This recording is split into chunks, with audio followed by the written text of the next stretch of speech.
বন্ধুরা তোমরা সবাই ভালো আছো তো? তা আমি আজকে রান্না করব আলুর পাকোড়া।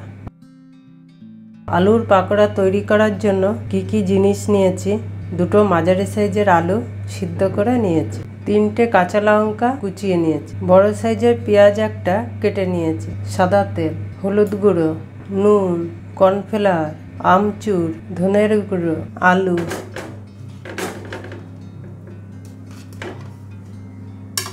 পেঁয়াজ,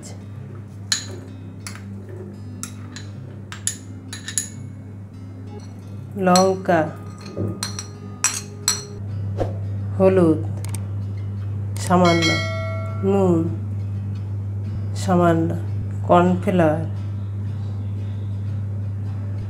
3 চামচ কর্নফ্লাওয়ার, ধনে গুঁড়ো সামান্য। এবার সব মেখে নেব একসাথে।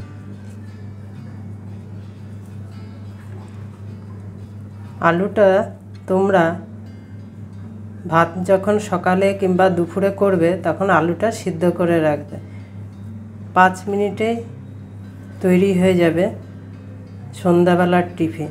ভালো করে এরকমভাবে মেখে নেবে, জল দেব না।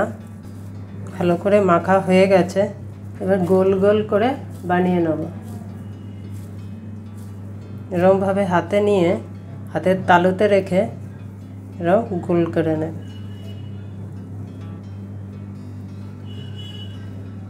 এরকম গোল করে নেবে সবগুলো, এরকম গোল করে নেব। এরকম বাকি সব গোল করে নেব।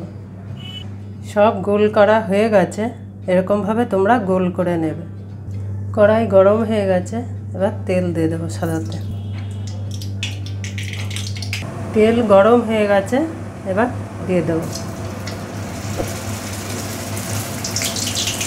মিডিয়াম আঁচে ভাজবে, তাহলে ভাজাটা ভালো হবে।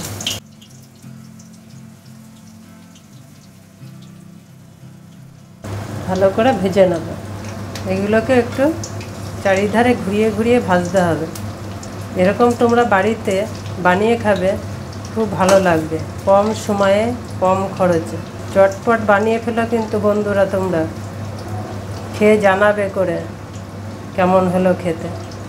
এরকমই একটু মাঝে সাঝেই তোমরা ঘুরিয়ে ঘুরিয়ে একটু নেড়ে দিতে হবে, নাহলে একদিকে ভাজা হবে আর একদিকে ভাজা হবে না। আর যখন ভাজবে গ্যাসটা মিডিয়াম আঁচে ভাজবে, বেশি জোর দেবে না, তাহলে ভাজাটা ভালো হবে, খেতে খুব সুন্দর হবে।